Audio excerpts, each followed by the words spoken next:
Welcome to Peak Performance Radio Podcast. Today we'll be doing an interview with David Harris, the Vice President of Personal Training at Equinox. David started in the personal training department in 1994 with only 60 trainers company-wide. Today it's over 1,800 trainers, with the division continuing to grow across 60 different locations in 3 different countries. Currently, this is a $150 million business. I'm very happy to meet with David today. I worked with David. He was our director for quite some time.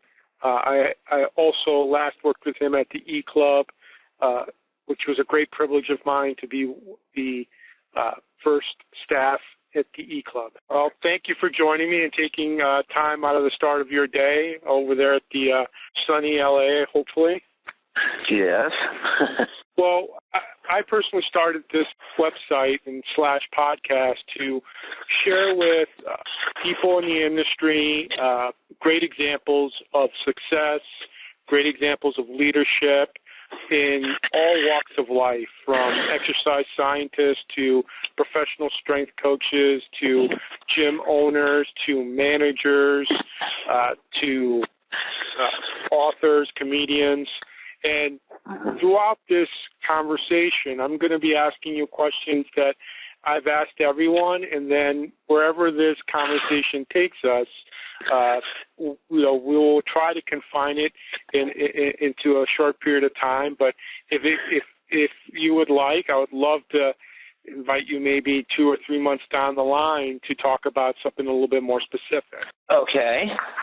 Did a brief introduction already to you, highlighting really your journey with Equinox from 1994, working with a department of 60 trainers at that time across the company, to where you are now, which is 60-plus facilities, over 1,800 trainers, and you're running a business of $150 million, and you have to manage that. That's quite a task. My question to you is, when you hear the term peak performance, what does that mean to you? Well, I think the term peak performance has many connotations, but often when you hear that term, it's associated with athletic performance, which means, to me anyway, optimizing one's abilities to perform at a peak level. But I think that's actually something that can apply to not just the athletic disciplines, but it can apply to people who are trying to optimize their lifestyles as well. Oftentimes in the world of personal training and athletic training, the focus is on the professional or semi-professional athletes. And then when the reality is that the larger opportunity has always been with the layperson who is looking to optimize performance. So for me, given the realm in which I work, in which we do work with athletes as well as recreational users, we're focused on that larger opportunity of how do we get people to optimize their living. And so for me, peak performance means identifying the needs of the individual and cultivating programs and motivation that will get them to adopt this as a lifestyle, hopefully something that mitigates health risks, along with other things. Hope that answers your question. That does, and it's a broad term purposely because it does cover a broad umbrella, and it's based on the perception of the individual. And I enjoy hearing the response to everyone that's answered it, because it really depends upon the eye of the beholder. So that leads me to my next question. Who's made the most significant impact in your life? Wow, that's a big question. Who's made the most significant impact in my life? Well, I think to be honest, I would have to say it's my parents, and that's something I only came to when I really got deeper into midlife. You begin to cultivate your own set of values, and you begin to understand the impact of what was passed on to you. And by that point, you've probably seen a great number of trials, personal and professional. And what you default to are the things that you learned when you were growing up, and either you learned good things or you didn't.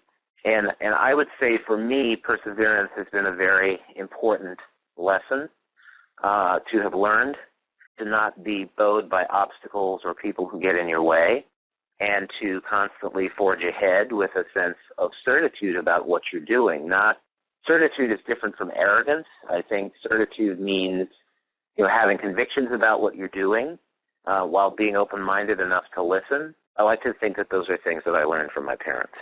I'm starting to see a common trend of most people respecting and honoring their parents and making that comment. That leads me to the next question. I personally know you're a great reader, and a lot of people say great leaders are great readers. What books have you read that have influenced your success? What books have I read that have influenced my success? That's an interesting question. I would have to say a great deal of my reading is not that has influenced my success. It's had more to do with spiritual focus than anything else. Lately I've been into the work of Paramaswamy Yogananda, who was a yogi from who actually passed away in the 1950s. And there's a wonderful place out here in LA called the Self-Realization Center that was instigated by him. And it's really built to honor all the different religions of the world. And it's in this beautiful setting with this beautiful lake in the center of it and this whole, and I think, there's something that comes to mind to me about understanding spiritual force that I think is very important. We do a great deal of focus when we're younger, focusing on our studies and, did we study the right science and how do we apply the science and how do we do this in the right way technically? How do we build a career? How do we build success? And for me, I've operated more from a spiritual side, in the sense that I felt that our impact in life is really on people that we can influence. And to the degree that I can help influence, develop people to achieve success, I feel that is something that's not only very important, but is really my calling. And so in a way, I kind of landed in the right place in that so much of what I'm focused on is developing people and developing their careers and providing the right framework for them to succeed in an industry that, frankly, I think has endless potential. And so when you ask me what books, I would say Paramaswamy Yogananda's primary text, which is really based on his philosophy, which has a lot to do with how we as human beings achieve our essence. And I'm blanking on the title right now. Believe it or not, I think there's value in so many books. I would say the autobiography of Malcolm X was a very important book, similar in the sense that it's really about a man who's on a spiritual journey, whose destiny is fulfilled later in life, who evolves attitudes and is influenced by others and winds up embracing something bigger than himself. So those two are very pivotal works in terms of my understanding how to embrace my own path in life. I hope that makes sense. No, it does. Everyone's unique story is what I'm hoping to grab. The books, the people that have influenced them, how do they perceive a certain term? Because in essence, that it paints a picture, and it might help someone that wants to walk down a path, that wants to make themselves stronger or better, or hopefully they're humble and open enough to continue learning. And that's really the goal, is to share these types of insights that most people, I think, are interested in.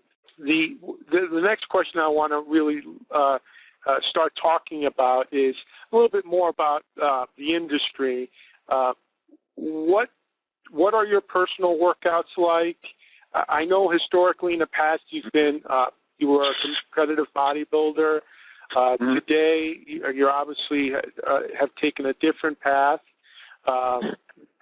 What do you feel is your own workout, but what do you feel is the state of the industry as well?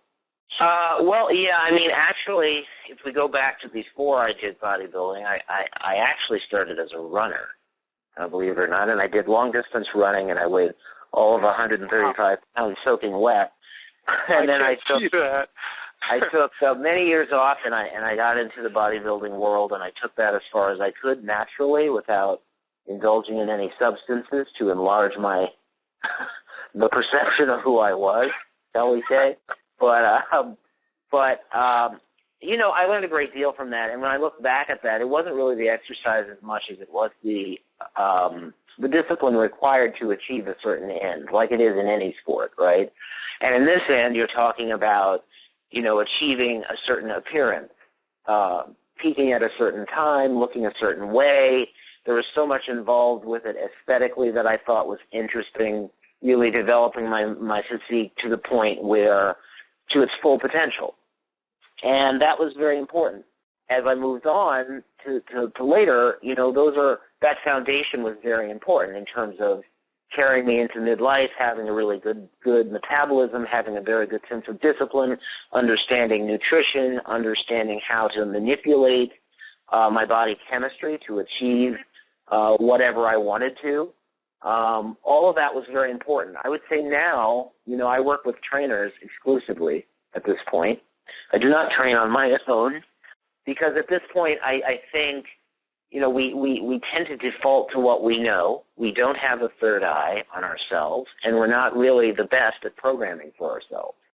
Still, there tends to be a little bit too much ego that can get in the way. We're not always really good at measuring what the appropriate progressions should be. So right now I'm really focused, believe it or not, on getting better movement skill. And by that I mean just, you know, making sure that all of my joints are really well cared for, that I have really great range of motion, that I'm able to move through a full range of motion. I'm very much into body weight training a lot. There's a program called Animal Flow, which we've started at Equinox, created by Mike Fitch, which has presented great challenges for me because it's taken some of the animal postures and sort of put them in that yoga framework with movement. So that's been very challenging for somebody who was so static for so long. I'm also learning how to do other body weight training things. Like I've just mastered a handstand. I'm trying to get to a one-arm handstand. I'm trying to get myself as fluid and dynamic as possible because I still have a good deal of muscle mass on me. I just want it to work for me and not against me. That's really interesting to see where you're at. For the people there on iTunes, I've worked with David in the past. I've had the opportunity of training him as well. He works with all his staff. You know, he's given us great critiques and insight. And the one thing I really remember was, you know, David. If you ever get to meet David, he does. You know, he's a pretty thick individual. From what I remember last, you definitely had some big quads, and you definitely were a man of, you know, pretty lean, pretty big. But you definitely moved well. So I'm kind of curious. I know since I last saw you, I know you dropped a couple of pounds and you've leaned out a lot. Well, that kind of leads me to my next question is, in your workouts, do you use any type of technology? And when I say technology, it could be anything. It could be equipment. It could be electronic. It could be anything. Well, it's interesting right now. The coaches are using this software called Kinesio Capture, which works with an iPad. So you can do videotapes of certain movements, and you can, you know, draw diagrams and explain that information to clients so that they better understand exactly how they're moving, how they're performing. I found that feedback to be very useful for my own learning as I try to master certain movements. So when the coaches use that software, I find it very revealing, and it's sort of it's great in terms of getting the visual feedback live and seeing exactly how you're moving and that in turn helps you move better. I actually use that software as well. I also use Coach's Eye or Dartfish. I find it, the neural feedback helps a lot. Yeah. Is there any other technology that you want to maybe share? Well, in terms of assessments, we're using the core systems to evaluate VO2 max. So, I have that test done regularly. I'm also working with a company out of San Francisco by the name of Wellness FX, and what they provide is an online process for you to evaluate your biochemistry.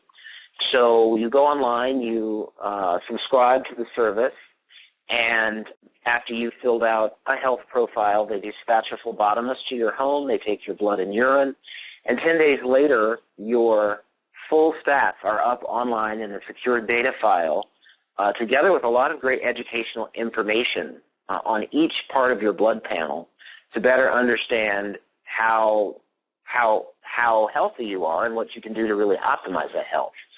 You can also have an online conversation with a physician or a nutritionist or any health specialist to help interpret that information. So that's been very interesting for me in terms of understanding what my biochemistry is, and then knowing my genetic history and my genetic propensity, understanding how to manage my health risk. So that's been a very pivotal technology that I've been using for the past year and a half. Wow, that sounds pretty cool. I've never heard of it, actually. I'm going to look into that. Yes. Huh. So overall, in the industry right now, obviously there's a lot going on. There's a lot of growth. I think that there was a lot of ups and downs with the economy. What are some things that do you feel are critical for the future of the fitness industry? I think it's very critical that we're in touch with the evolution of health status in this country. Perhaps the biggest contribution that the industry can make is to help empower people to take better care of themselves. There's been so much debate about healthcare in this country and talking about, is Obamacare a good thing? Is it a disaster? How is it going to impact things?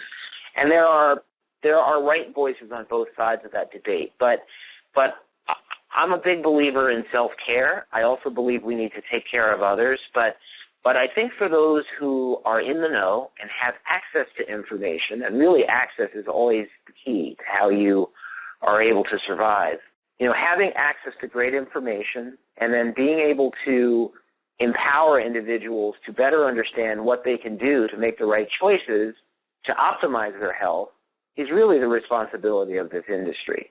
And it's an industry that began as a very ego-based industry, but I think has a much bigger, broader calling that can impact the health of our society.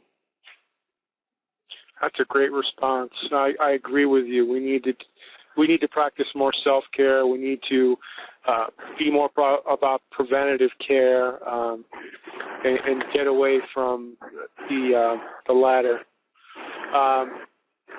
The next question I really want to ask you about is, if anyone was going to do exactly what you've done, it's a very daunting challenge what you've done.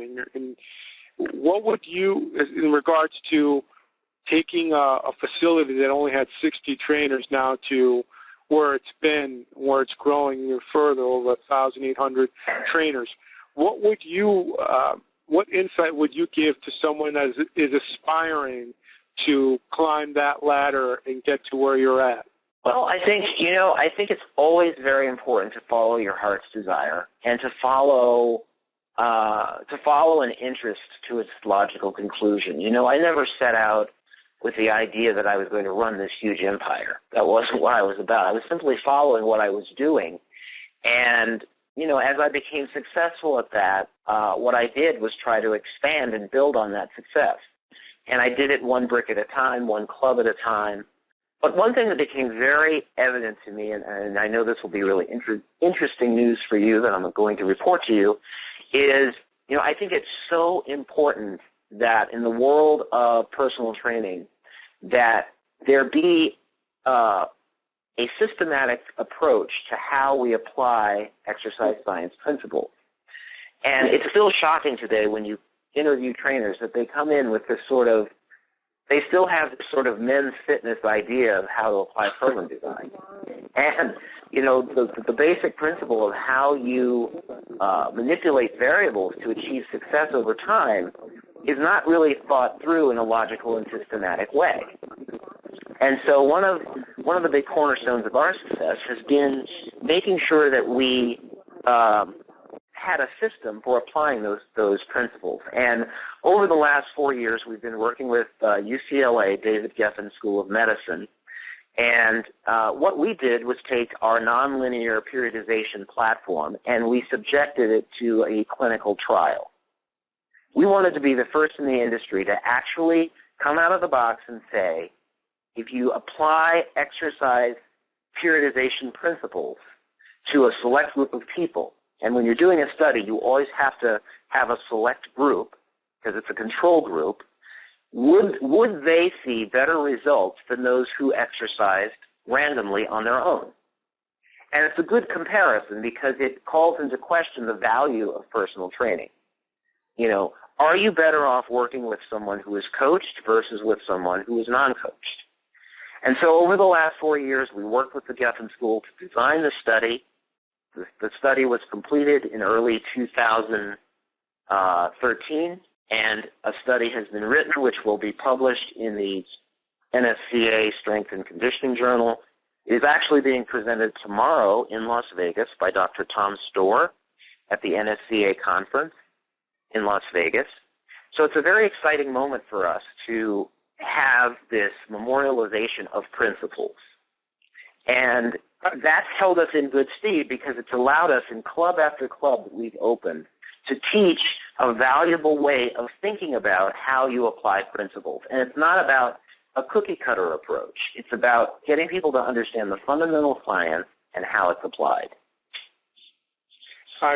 You know what? That's the best news that I've heard. I actually noticed that you guys were going to do that study, and I was going to ask you about it, but you've already shared it. That's for me. That when I was reading that, I was smiling ear to ear because being principle based is that's the dilemma: principle versus philosophical training. I often see that almost like a people going into a religious setting, and if you dare say that Olympic lifting is not the way of doing it, it becomes a battle. And it's not really about the philosophy; it's more about the principle of training. And to hear what you guys are doing now, and to have an evidence-based approach is truly, my hat's off to you guys. I'm happy to see that Equinox has continued to go down that path of being principle-based. That being said, what do you think of the other models of fitness out there that are more philosophical or more about intensity-driven? Well, I'm not going to stand in judgment of them and say that that is a bad thing. Intensity has its place, but one has to ask intensity to what end, right? And is the intensity sustainable over time? It all has to relate to the goal. A lot of what's going on there now is still, to me, and I'm not making a judgment here, seems very ego-based. It seems like a lot of it's about driving people to their wall, driving people to their limits, maxing out all the time.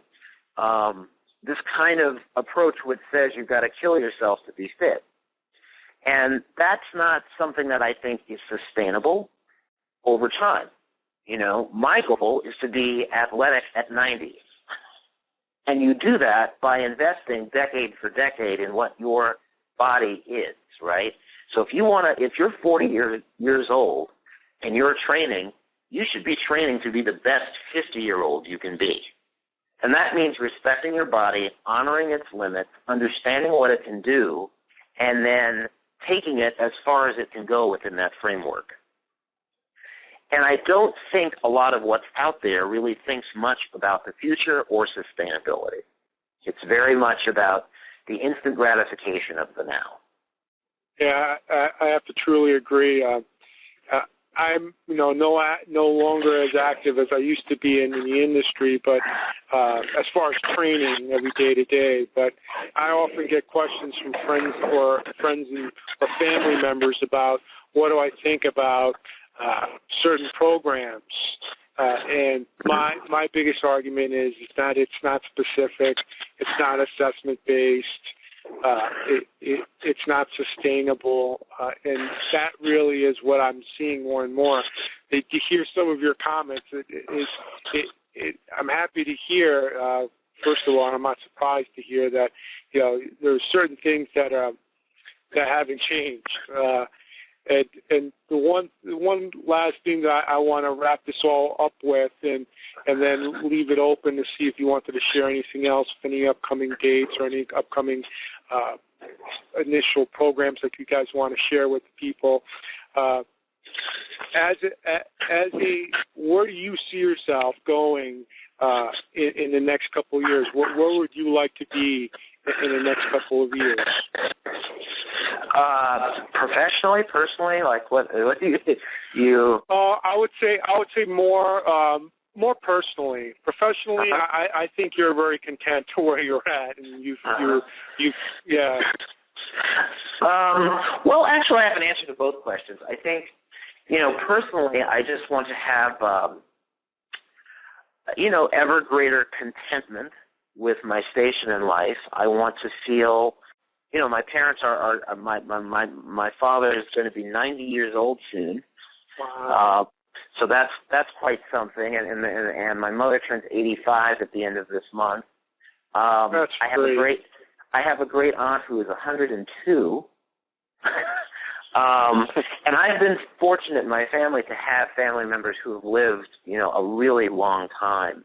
And, I think I don't want to take that for granted, because I'm living in a different time, different environmental exposure, different risk, different whatever. And you never know what can come when. But this dedication to my health is very important to me, and to try to optimize it and remain as healthy as I can so I can be as useful to others as possible. That's like a personal goal, just to be able to maintain a really good health status and continue to contribute. And I think that that's in line with my professional goal, which is to, continue to build the program that we've spent many years building, to expand it internationally, to continue to create careers for people around the world who are interested in health and lifestyle and how you use fitness to enhance health and lifestyle. For many people, it's really eye-opening. Like when we opened in the United Kingdom, there was nothing like that in the UK. There was no way of thinking like that in the UK. The idea of having a health club that was a premier health club was very much amenity-based. It was all based on how chic could it be and how nice could it be. And, yeah, we create that environment, but really what you get from us is the substance. And to see these young kids in Great Britain really embrace what we were doing and see that they have a career ahead of them in a country that hadn't really provided that pathway for them was very exciting and very eye-opening. And I think that that's something that we can do in other countries. I agree with you. I think that's a great future goal that you've put on yourself, and I think at this time I'd like to thank you for having this conversation with me and sharing a little bit about yourself to everyone. You're welcome. I would love to invite you back and maybe have a discussion about the UCLA study a little bit more in depth. Of course. Yeah, and just catch up with you in regards to what's going on with Equinox, and to see if there's any other applications that might apply. Well, great. I'd be happy to come back. And just as a little thing to leave you with, Alex Zimmerman is now our national manager of Tier 4. He's developed rather well over the years, and he was referencing you the other day.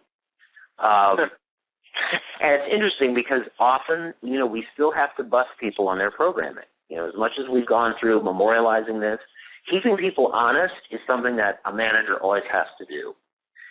And he was citing the fact that you were so meticulous about your own programming and about how you always had the facts at your disposal and how you were always able to call on the system and a way of applying principles. And that was such a great example to him when he first started at E. So I just thought I would let you know that you're spoken and thought of well, and leave you with that. Thank you so much, David. That makes me really happy to hear. I did notice that. I actually gave him a congratulations on that position. Alex is definitely, I remember him starting. He's a nice guy, and I understand he had a son. So really happy to keep in touch with everyone, and I look forward to if our paths cross, if you're ever in New York and I'm in New York, I'll make sure to stop by and maybe grab a lunch with you. Great. I'm in LA too, so if you're out here, just let me know which coast you're on, and we'll make it work. Fantastic. Thank you again, and